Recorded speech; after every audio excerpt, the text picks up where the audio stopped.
네, 지난주에는 우리도 18대 대선을 치렀는데요. 그런데 올해는 한 국가의 최고 통수권자를 뽑는 선거가 참 유난히도 많았던 것 같습니다.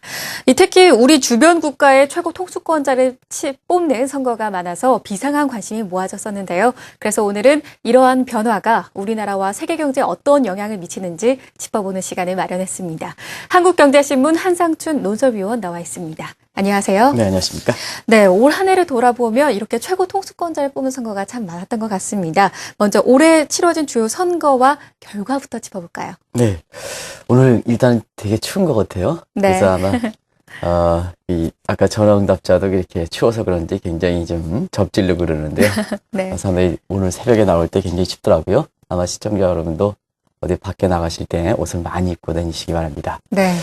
오늘 올해도 유난히 이렇게 올겨울이 춥다 이런 얘기를 많이 하는데요. 올해는 여러 가지 특징 중에 선거를 많이 치른 해다. 특히 그 한 국가의 그 최고 통수권자를 뽑는 선거가 많이 있었다 이렇게 보시면 됐습니다. 네. 저도 방송을 위해서 올 한 해 치렀던 선거를 되짚어보다 보니까 굉장히 놀랄만한 이런 그 사건들이 많이 발생했는데요. 일단 올해 가장 관심이 됐던 것이 역시 올해 그 3월이었죠. 웨드베리에서 그 푸틴이 재집권에 성공할 것인가 하는 여부였었는데요. 예상대로 푸틴이 재집권에 성공했습니다. 네. 그리고 여러 가지 그 센카쿠 열거라든가 이런 그 영토 분쟁과 관련해서 5월에 치렀던 대만의 그 총통에 누가 선출될 것이냐 하는 이 문제도 상당히 관심이 됐었는데요. 마인즈 총통이 영입됐고요. 그 다음에 그 이후에는 크고 작은 선거를 치르다가 우리가 이제 가장 관심이 됐었고 이 방송을 통해서도 많이 얘기했습니다는 11월 6일 날은 오바마 대통령이 연임에 성공했고 또 같은 달 그 15일에는 역시 중계 그 시진핑이 당선위로 최종적으로 임명됐습니다. 그리고 이달 들어서는 16일 날 그 아베가 다시 자민당 정부가 재집권에 성공한 데 이어서 아시겠습니다는 19일에는 박근혜 그 후보가 결국 차기 대통령으로 당선되는 이런 모습을 보는데요. 역시 최고 통수권자를 선출하는 선거가 많이 치른 가운데 우리 주변에 4강에서 모두 최고 통수권자가 네. 교체되거나 아니면 연임돼서 상당 부분 앞으로의 한국을 비롯해서 세계 경제에 많은 그 변화를 예고하지 않냐 이렇게 보고 있습니다. 네. 일본과 중국, 러시아부터 미국까지 그야말로 많은 변화를 예고하고 있는데요. 그렇다면 일단 이러한 선거 결과가 이 세계 경제 측면에서 어떤 의미가 있을까요? 아직까지 이제 새로운 그 정부가 이렇게 태어나면서 경제정책을 발표한 건 아닙니다는. 네. 지금까지 연임에 성공하거나 아니면은 새 대통령 그 당선되고 나서부터 지금까지 발표됐던 경제정책을 토대로 해서 말씀드리면 일단은 그 세계경제 질서적 측면에서는 G2 체제, 소위 차이메리카 시대가 본격적으로 전개되지 않겠나를 보고 있습니다. 이것은 대부분 예측기관들이 아주 공통적으로 지적하는 사항이다 이렇게 볼 때 있습니다. 네. 여기에 러시아의 그 푸틴이 강력한 러시아 정책을 표방하면서 G2로 가는 세계경제 질서에 러시아가 그 주도권 확보에 이렇게 노력하는 이런 상태에서 다시 그 1990년 베를린 장벽 무너지기 이전에 냉전 시대가 다시 도래될 우려가 있을 만큼 군비 경쟁이 상당히 심하지 않겠냐 해서 내년 되는 유망한 산업으로 군비 산업을 꼽는 것도 바로 이런 측면이다 이렇게 보시겠습니다. 네. 또 한 가지는 통상적인 측면에서도 내년에는 상당히 우려되고 있는데요. 이미 뭐 많은 부분에 있어서 각국의 이익을 중시하는 그래서 글로벌화보다는 자국의 이익을 중시하는 이런 과정에서 신보주의 움직임이 상당히 확산될 것이다 이렇게 보시면 되겠고요. 네. 그리고 역시 국제통화 질서에서는 내년에 위기 발생 5년 차를 맞기 때문에 어떤 통화가 중심 통화로 들어가느냐 특히 IMF에 이렇게 준비 통화로 들어가느냐 이 문제가 굉장히 중요할 거로 이렇게 보이는데요. 결국은 미 달러가 여전히 강세를 유지하는 속에 세컨드 통화로서 베이스 커런시로서 예를 들어서 유로화라든가 위안이라든가 캐나다 달러라든가 영국 파운드라든가 스위스 프랑이라든가 이런 것이 같이 가져가는 1강 5중 체제에서 복수 통화 시스템이 전개되지 않겠나 이렇게 보고 있습니다. 네. 그런데 우리로선 특히 관심이 가는 것이 미국과 중국, 또 러시아와 일본까지 이 주변 사강들의 경제 정책이 어떻게 변화할까 이 문제거든요. 어떤 방향으로 추진될 것으로 보십니까? 일단 각국의 그 대내와 대외 정책을 나눠서 좀 말씀을 드려야겠는데요. 네. 일단 그 대내적인 측면에서는 자국의 이익을 더 중시한다 이렇게 볼 수 있습니다. 그래서 앞서 말씀같이 자국의 이익을 중시하는 과정에 여러 가지 갈등이 심해지는 상태에서 신보호주의라든가 환율 전쟁 움직임이 거세지지 않겠나 이렇게 보고 있고요. 네. 대외 정책에 있어서는 우리가 이제 상당히 주목할, 그래서 차기 정부에서 대외 정책에 이런 점을 좀 꼭 염두에 두시기 바랍니다. 미국이 그동안 아시아에 그렇게 부각되는 것을 인정하면서도 전통적인 관계는 유럽 중심으로 왔던 것이 사실상 미국의 대외 정책이거든요. 네. 그러나 오바마 대통령이 2기 연임에 성공하면서 대외 정책에서는 큰 변화가 있습니다. 소위 피봇, 중심이 투 아시아에서 2차 세계대전 이후 처음으로 아시아를 지향하면서 유럽을 좀 이렇게 우선순위를 내려놓는 이런 문제는 아마 우리 차기 정부에서 한 번 정도는 면밀하게 점검할 필요가 있는 것이 아닌가 생각합니다. 네. 단순히 미국과의 우호 관계가 있다고 해서 이것이 사실상 이 아시아의 그 중시하는 미국의 정책에 이렇게 정상적으로 대체 정책이다 하면 안 된다 이렇게 보시면 되겠습니다. 그래서 피보트 아시아 정책이 있고 또 러시아도 오랜만에 동방 정책이라는 것을 표명했거든요. 아마 서양사를 읽어갈 때 러시아라든가 구소련이 동방 정책을 피웠을 때는 사실 아시아에서 어떠한 그 모습이 나타나는가 하는 것은 우리가 역사적으로 많은 그 갈등이 이쪽 지역에 있었는데요. 결과적으로 보면 세계 경제에서 중심국에 있는 국가 중에서 중국과 일본은 이미 아시아에 속해 있는 국가였고요. 네. 그 다음에 아시아 밖에 있는 국가 중에서 미국이 아시아 중심이고 또 러시아가 동방 정책을 한다면 아시아에서 영토든 경제적 측면에서 갈등을 주도권 확보 과정에서 갈등은 상당히 심화되지 않겠나 보고 있습니다. 네. 이 말씀대로 주변 사강들이 대내적으로는 자국의 이익을 중시하고 대외적으로는 아시아에 초점을 둔 정책을 추구로 한다면 이 협력보다는 갈등이 심화되지 않을까 싶은데요.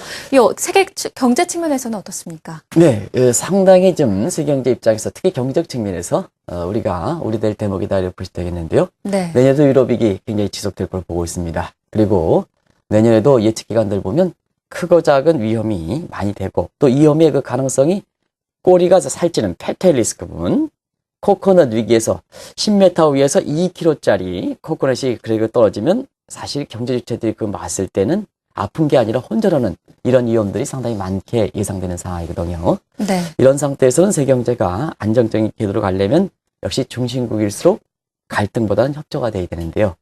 이 갈등으로 간다면 내년도에 그 세계 경제에서는 상당 부분 머드링 스루 같은 이런 그 단계가 계속되지 않겠나 생각합니다. 그래서 예측 기간 중에서 비교적 예측력이 정확하다는 IMF 같은 경우에는 최근 전망에서 보면 올해 성장률 3.3%에서 내년도에 3.6%로 이렇게 가는데요. 이 통계 기법상의 베이스 이펙트를 감안하지 않는 사람들 같은 경우에는 지표가 그 3.3에서 3.6%면 세계 경기가 회복된다 이렇게 얘기들 많이 하십니다. 또 네. 지표상으로는 그렇게 이어질 겁니다. 그러나 올해 떨어진 거에 대한 내년도의 그 통계 기법상의 베이스 이펙트를 생각한다면 체감적으로 3.3에서 3.6%는 경기가 좋아진다 이렇게 느끼지 못하는 수준이다 이렇게 볼 수 있습니다. 네. 그런데 벌써부터 글로벌 환율 전쟁이 발생할 조짐을 보이고 있지 않습니까? 특히 일본에서의 극단적인 우경화 경향이 글로벌 환율 전쟁을 심화시킬 우려가 있는데요. 이 문제는 어떻게 보십니까? 내년도의 그 갈등적인 요소 중에서 새로운 그 정부가 주변국에서 이렇게 태어날 경우에는 역시 대외 정책에서 가장 우선적으로 사국 정상들이 만날 때 가장 첫에 의제가 될 수 있는 부분은 경제적 측면에서 이 환율 전쟁 부분이 아닌가 이렇게 보고 있습니다. 네. 그런 측면에서 이미 이분에서 양보가 그렇게 많지는 않은 것 같습니다. 역시 환율 전쟁을 촉발시켰던 국가가 미국이거든요. 네. 그래서 미국은 일단은 양적완화 정책, 또 내년에도 오퍼레이션 티스 정책이 이렇게 이후에 사실 장기 금리를 낮추는 소위 장기채 매입 프로그램을 이렇게 진행한다고 본다면 미국의 달러 약세는 장기채 금리가 떨어지다 보니까 안전 통화로서의 미 달러 위상이 좀 떨어지면서 약세가 불가피하다 이렇게 보시면 되겠거든요. 네. 그런 각도에서는 미국의 달러 약세 정책에 대해서 브라질이라든가 이런 브릭스 국가들이 이미 2년 전서부터 반발했습니다는 올해 들어서 그 반발 정도는 상당히 좀 심해지는 상태입니다. 이런 상태에서 아베가 인플레이션 타겟팅 선을 1에서 2%로 그야말로 발권력을 동원해서 엔저에 나선다면 사실 여기에 불을 지르는 거나 마찬가지다 이렇게 보시면 되겠거든요. 네. 사실상 그렇습니다. 우리가 각국들이 그 자국의 통화 가치를 절하시키는 평가절하 정책은 근린 궁핍화 정책이다 해서 보호주의 가정에서도 가장 상단에 속해 있는, 그래서 세계 경제 최고 단위라든가 WTO라든가 이런 데 분쟁 처리 절차, 소위 DSB 같은 데에서 가장 경계하는 이런 이렇게 모습이거든요. 네. 이런 것들을 볼 때는 앞서 말씀같이 사국 정상들이 만날 때는 경제적 의제로서 가장 먼저 이 문제를 끌고 나올 것을 이렇게 보는 것은 그만큼 시간이 가면 갈수록 심각한 상태가 되고, 또 사국에서 최고 통수권자가 이렇게 바뀐 상황을 볼 때는 이분의 양보가 없기 때문에 그런 예상을 해볼 수가 있다고 볼 수 있습니다. 네. 우리도 이 대선을 통해서 새 지도자를 맞았는데요. 이 해외에서는 우리의 새 지도자를 어떻게 보고 있는지 궁금합니다. 특히 이 주변 사강의 시각은 어떻습니까? 사실상 그렇습니다. 보통 새 당선자가 이렇게 나올 경우에는 어떤 국가든 간에 사실상 찬사일색이다 이렇게 볼 수 있습니다. 그렇죠. 그래서 대체로 환영하는데요. 우리가 이제 새로운 얼굴이 나왔는데 여기 대해서 이렇게 찬물을 끼얹는 그런 시각은 없겠죠. 네. 그럼 이례적으로 12월 16일 날 이렇게 이렇게 성공했던 이 아베 같은 경우에는 사실 외신들의 시각이 상당히 부정적 시각이 많았습니다. 네. 아마 지금까지 이렇게 점검한 거를 보면 아마 아베 신조에 대해서는 찬사, 환영보다는 우려 시각이 상당히 높다 이렇게 보시면 되겠는데요. 그만큼 일본의 이익만을 강조하는 극단적인 우경화 경향이 지금처럼 글로벌 시대, 더더구나 세계 경제를 풀어갈 때는 갈등보다는 협조가 더 요구하고, 선진국이 있기 때문에 선진국은 주변과 같이 가야 되는 이러한 국가가 선진국입니다. 그런 측면에서는 자국의 이익을 강조하는 측면에서 역시 우려 시각이 많다 이렇게 보시면 되겠는데요. 박근혜 당선자는 어떻게 될 것인가 하는 측면에서는 제가 말씀드리면 상당히 좀 여러 가지 시각을 던질 가능성이 높기 때문에 네. 제가 객관적으로 말씀드리겠습니다. 대체로 보면 이런 쪽은 강점으로 이렇게 보는 것 같습니다. 오랫동안 정적 훈련이 되어 있다는 점, 그 다음에 비교적 이렇게 사실 갈등적인 측면에서 보면 경험이 많게끔 해결력이 있다는 측면, 그리고 한국에서 그동안 김대중 정부, 노무현 정부 이런 각등에서 개혁과 이렇게 했지만 남성 위주의 이런 사회였기 때문에 크게 개혁이 안 됐다고 본다면, 네. 어떻게 보면 굉장히 혁명적인 변화를 보는 여성의 그 첫 대통령이 나왔을 때는 여러 가지 변화가, 개혁이라든가 변화가 있지 않겠나 이렇게 봐서 대체로 보면 외신들 같은 경우에는 박근혜 당선자에 대한 기대가 상당히 높은 상황이다 이렇게 볼 수 있습니다. 네. 이 주요 사강들의 변화를 찾아보는 이유가 우리나라의 경제가 어떤 방향으로 나아가야 할지 찾아보기 위해서일 텐데요. 이 주변 사강들의 대내외 경제 정책에서 많은 변화가 있는 만큼 우리나라도 이에 따른 이 준비가 필요하지 않겠습니까? 앞으로 세세하게 제가 말씀드리겠습니다. 네. 그래서 앞으로 박근혜 정부가 가야 될 경제정책 방향이 어떻게 될 것이다 하는 측면은 아마 제가 한 일주일 정도 각 분야별로 이렇게 말씀드려도 시간이 부족하다 이렇게 보시면 되겠는데요. 오늘은 네. 주변국의 4강에 맞춰서 한국의 위상만 어떻게 가져갈 것이냐 하는 측면 말씀드리겠습니다. 네. 4강의 최고 통수권자가 이렇게 바뀐 상황에서 보면 한국은 그 4강 속에서 일종의 밸런서 역할이거든요.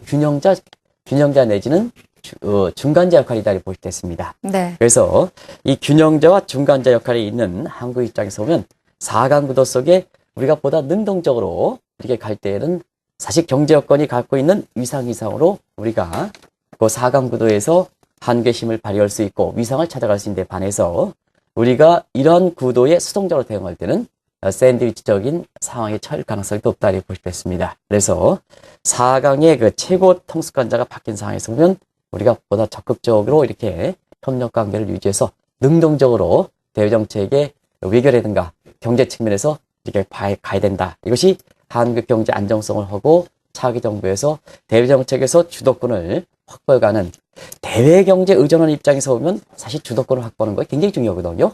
과거의 그 정부 한번 보시기 바랍니다. 주도권, 대외 환경 의존하기 때문에 수동적으로 가면 항상 위축되기 마련이거든요. 그런 측면에서는 전반적으로 외교 정책이라든가 경제 정책에서는 우리가 능동적으로 가야 된다. 경제권 이상으로 능동적으로 가야 된다 하는 것이 사실상 4강의 최고 통수권자가 바뀐 상황에서 한국 정부의 총괄적인 대정책의 방향을 짤 때 가장 네. 중요한 위상은 어떻게 될 것이냐. 이 문제에 있어서는 한 번 정도는 관련된 사람이 아직까지는 종합되지는 않습니다는 이런 점을 염두에 해서 아마 방향을 잡아야 되지 않겠나 생각됩니다. 네. 참 다사다난했던 한 해였습니다. 오늘은 우리나라를 포함해서 주변 4강의 최고 통수권자가 변한 이 현재의 시점에서 점검을 해봤는데요. 앞으로의 영향과 함께 우리나라가 달라져야 하는 이 변화를 간략하게 들어봤습니다. 한국경제신문 한상준 논설위원과 함께했습니다. 말씀 고맙습니다. 네, 고맙습니다.